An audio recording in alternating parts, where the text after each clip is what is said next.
Excuse me, burning the midnight oil. I've just been on the internet again and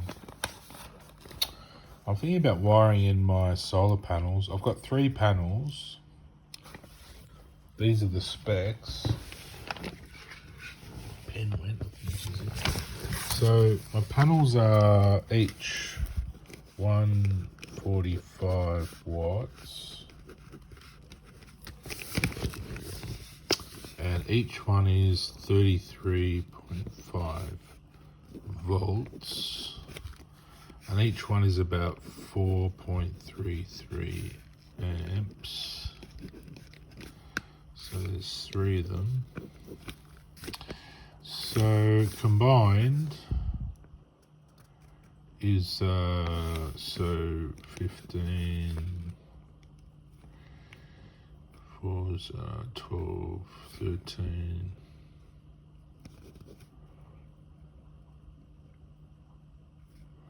Is that how you do it? I don't know. I've forgotten how to do maths. 3 3s plus 1 is 4. So is that right? 435.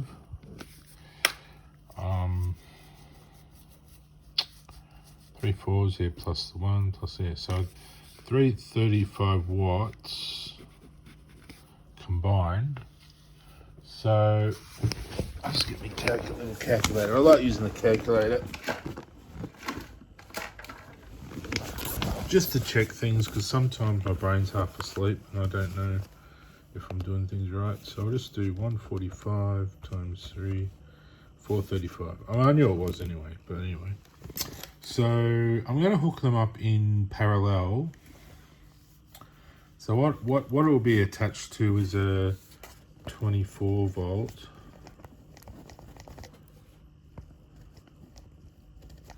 I can't write when I'm 24 volt controller regulator.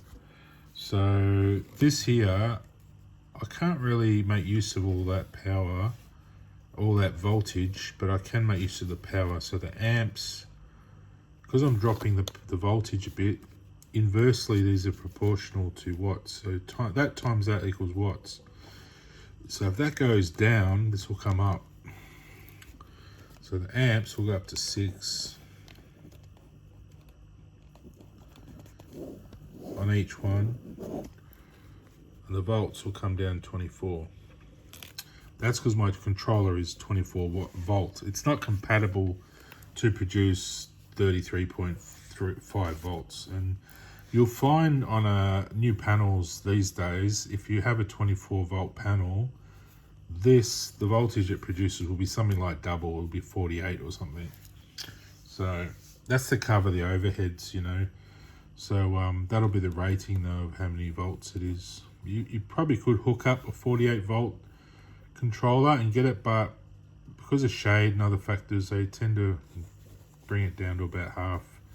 Well, you could probably do 36 volts. But there's no real advantage because the amps just changes to accommodate. You're still getting the same watts through, the full wattage usually in good sunlight. So otherwise the panels tend to switch off if they're not getting the right wattage. So it's either on or off, full watts or not, mostly on most panels now. Otherwise they don't want sort of sick electricity running through. They want either on or off, you know. So anyway, that's that.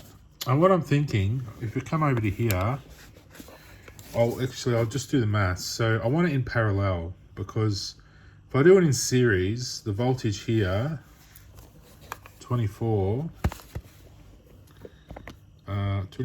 times 3 equals 72, right? So if I do 24 times 3, my controller is only 50 volts. That's 20 amps. Gee, that's hard writing, not looking what you do. That's the specs of my controller. Anything over that, it won't work properly and it will cut off, you know. It'll go up to 30 amps, but it's best to run it at 20, at what it's rated at, and 50 volts too. It'll have a plus or minus, you know, 5% or something, or 10%. So I can go above or below that, you know, over that to 30. It'll shape it down to 20 anyway. So there's no advantage in having more amps, because it will just shape it down. So because this is 50 volts, I can't run these in series because the voltage will add up to 72. So what I got to do is have it in parallel, so the voltage will remain at 24.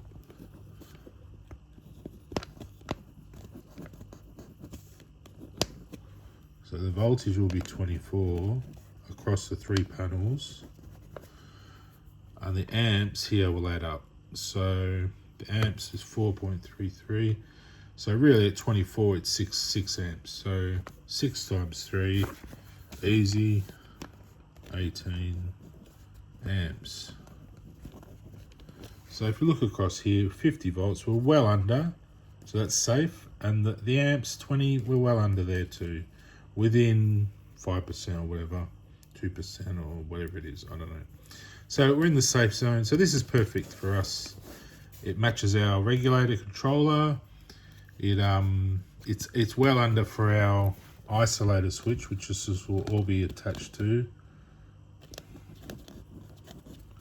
The isolator, if anything happens, water gets in, there's a short circuit or anything, and it arcs or something happens, the isolator will click off. It's like a safety switch on your front of your house. You know those switches you have? It's like that, but it's all in one. So it's a one switch. So it looks like this sort of, and it has a dial on the front that you can click on or off like that.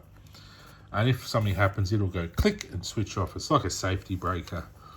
And inside, I think inside the block, there might even be little fuses which you're going to replace. I'm not sure. Maybe the old ones have them.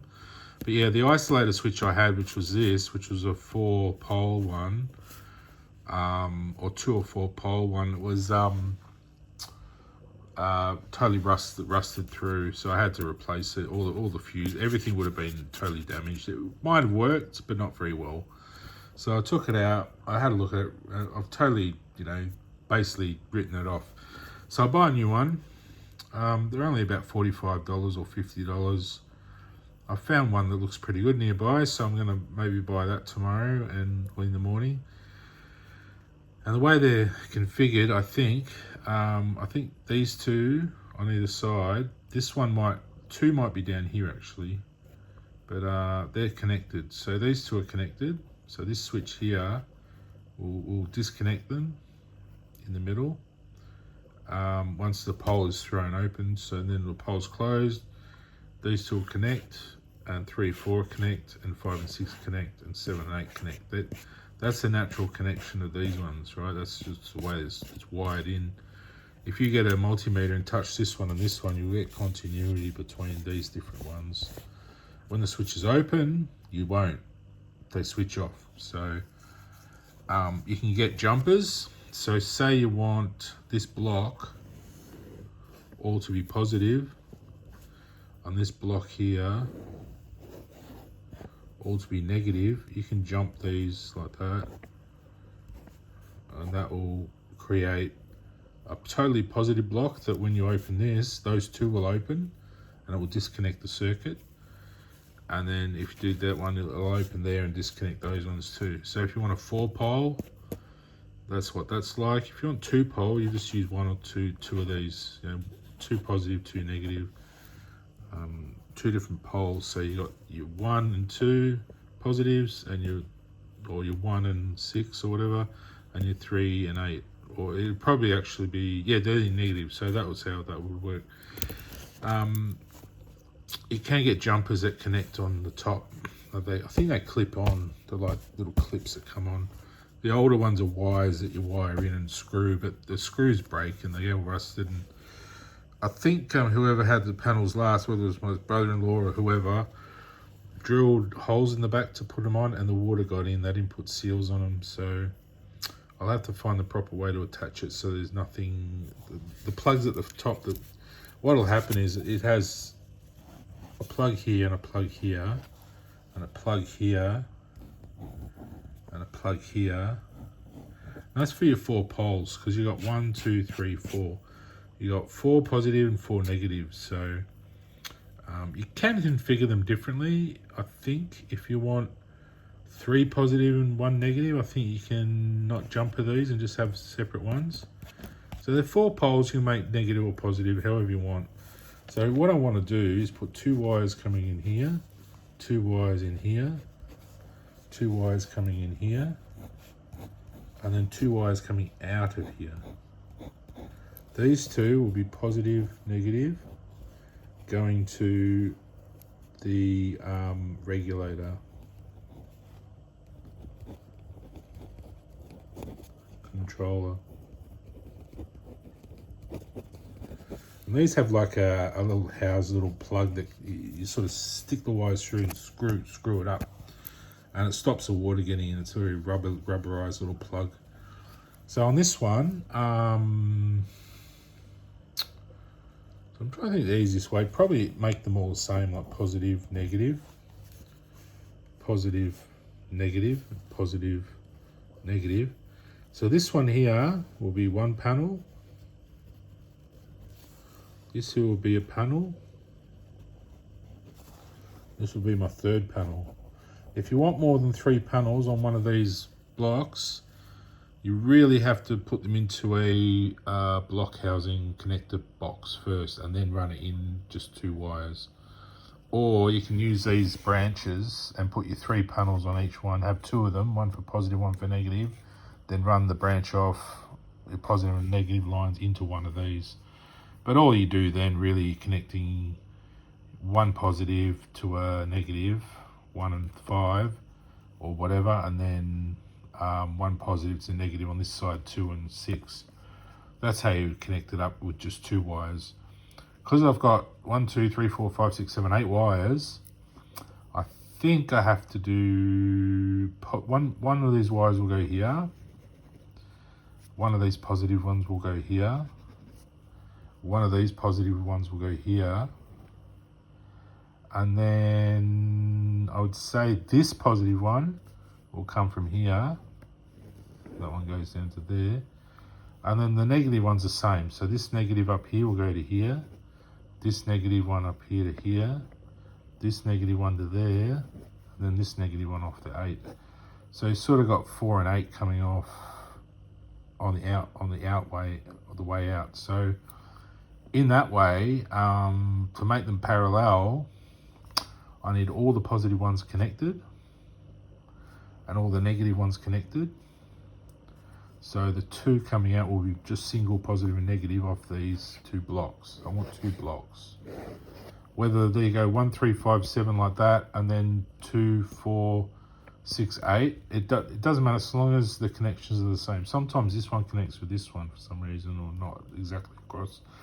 But the connections in the middle, the switch in the middle, when this goes like that, and these switches all open, it'll disconnect all of these 4 from being connected up. So all these connections here will break and the whole thing will switch off.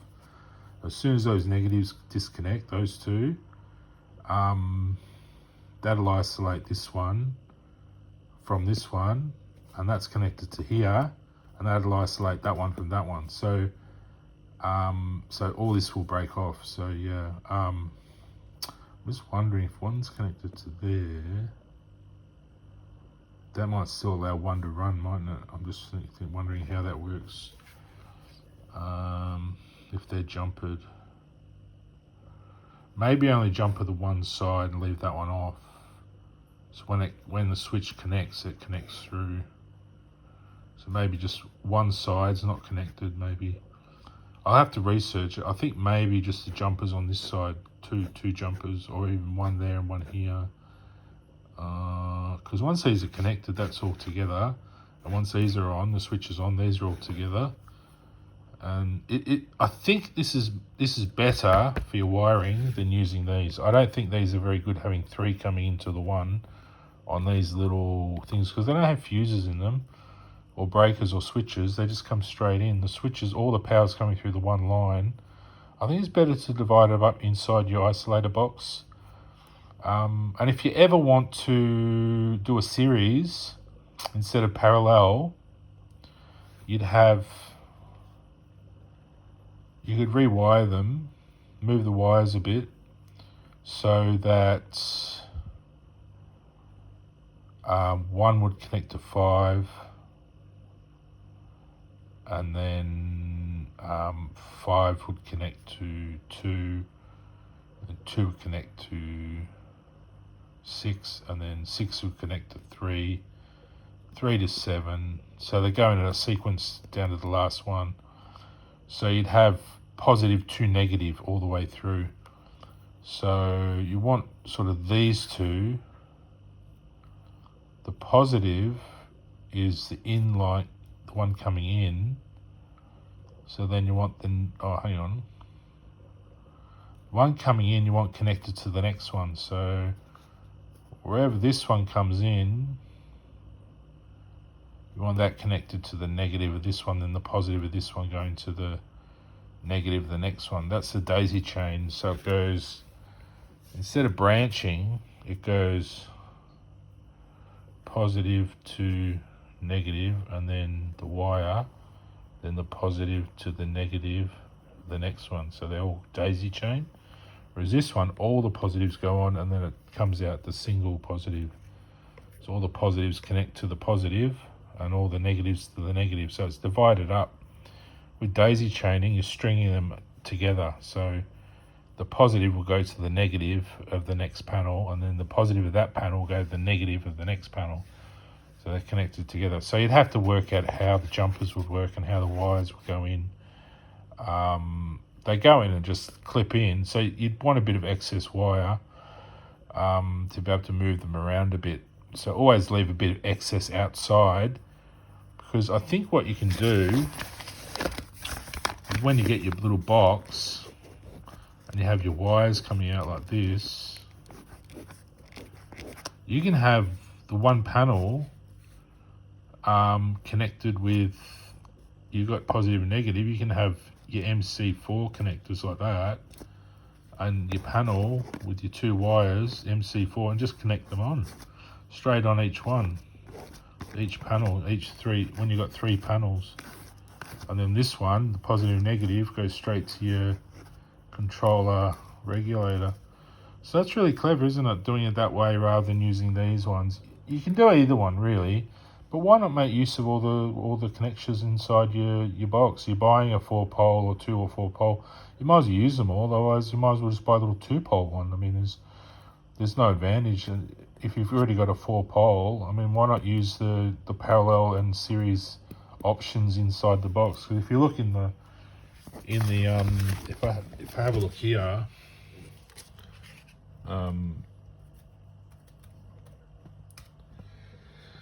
have a look in here at this, it's got all these are the sort of things you're getting. See the wires come out here, and you got the two positive negative connectors on the ends of these wires. You can see there, I can zoom it in, see there, like that. So that's the bottom, and then the top's the same, and that's the switch.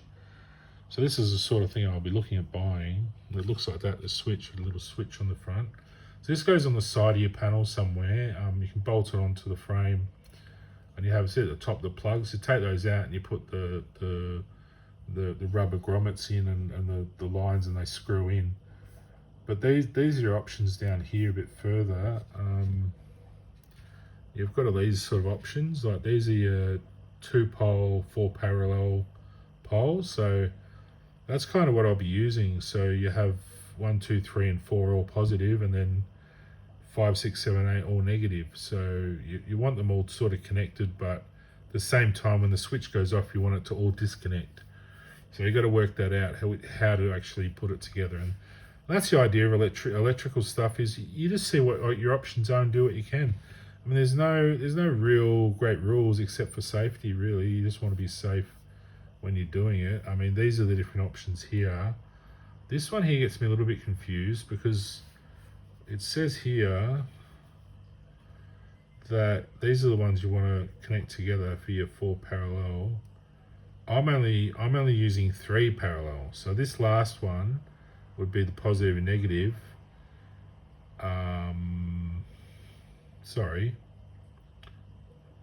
What was I saying? 4 and 8. So 4 and 8 would be the positive coming off and the negative coming off to your regulator, and the other 3 are your solar panels, the positive side, and this side are your negative side. So it might be a little bit different than this. This is sort of saying all 4 are the same. So I'm not sure why it's got positive there and negative there when they're connected together. That seems a bit strange. You think that would both be positive and this would both be negative because they're connected together. So I'm not sure, unless they're saying, yeah, see, I don't know, because they're connected together. I'm not sure why. Maybe it's a mistake. Or I'm just not seeing it properly, but it's sort of saying this is your line coming in and this is the switching it off. Or that's your line coming in. These are your solar panels, and it's isolating when it opens here. When the switching example happens, it's switching it off there. That's a negative across the positive and negative. So it's switching both off, the positive and negative off. So this side where the positive and negative are will be isolated once the switch is open. But yeah, look, it doesn't even have the switches closed here. They're still sort of sitting up, aren't they? You think they would sit down and that would be up. So maybe they've just done it a bit wrong. People make mistakes on things. I might be making a mistake too, reading it wrong. So who knows? And look, each different pole, they're not positive or negative. They're just a terminal. So you can use them for either, but make sure the negatives are matched with the negatives, a positive matched with the positives. You don't want a positive opposing a positive, you'll end up with a problem. So yeah, so anyway, that's what I'm going to try and do today when I go out today. If I have enough money, look, the isolator itself is $40, $40 or $50. So, and I need all the connectors as well, all the wiring. So each wire coming out, I need mc4 connectors. So the ones on there are old style. I don't know if they'll attach, but I think they will go in and then the clip will clip around it. But the ones that are on there don't have clips. I think that's the difference. But I think the clips will clip it on well enough. So hopefully that will be enough to, to do it safely.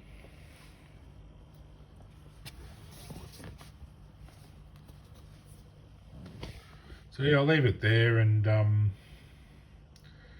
I'll go and buy all the things I need to get, and I'll make a little video when I'm making it, maybe, and show the actual jumpers, how they work and everything will be good. So yeah, I mean, I hopefully you understand how the amps add up and everything when they're in parallel. Where's my finger? There. So the amps will be 18, the volts will be 24. That'll match my regulator. That'll come out the bottom here. So this will be 24 and that'll be 18 amps. And each of these coming in will only be 6 amps.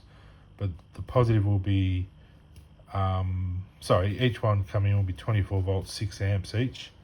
And in here they'll add up once they're in parallel. If they're in series coming in, they'll be 24 each and there'll be 72 volts. So if that's the case, you want a 100 volt switch. You want something over 72 if you're going to do them in series. And if the amps add up, to 18, you want at least a 20 amp switch. I think these are rated at something like much higher, like at least 50 amps or something, or 32 amps. So 32 or 40 amps. So that's plenty. That's fine for 18. So that'll be fine. So I think you can do it that way. I think it will work the same. That's why it's got the 4 plugs, so you can put in 4 different lines. And each one has 2 wires, so positive and negative wire. So just make sure you have, when you put these lines out, you have your mc4 plugs. Make sure you got a bit of extra wiring on them, so that when the plugs coming out will attach to the wiring from your regulator. It's probably good to be able to disconnect them all with just the clips. So have clips on each one, the regulator with clips, and each solar panel with clips, so you can unclip it all. If you ever need to change the regulator, you can just switch it out, put in a new regulator, a new switch, isolator, attach the new lines with, you can even take off the old wires, put them in if you have a problem with your switch or whatever, and you can just replace that module. You don't have to replace everything else. So I think that's the best way to do it, rather than use these little Y connectors with the 3 on them each and then coming out to the 1. But look, you can use either. I just think you'd probably save a couple of amps using this box here. I think it'd be better. I do actually have one somewhere, but I don't know where it is. It's somewhere around. I think I'll put it outside. So but that's it. There, you get the idea. Anyway, have a good one. I'm gonna get back to it and maybe have some sleep. I like staying up late now. I'm just working on all this stuff. I just wish these people wouldn't hack me. It really irritates me. I get upset and then I get angry, and then people think I'm a bad person again. But it's not me doing it. It's these hackers. Otherwise, I just say normal stuff that I like doing. Anyway, I'll see ya.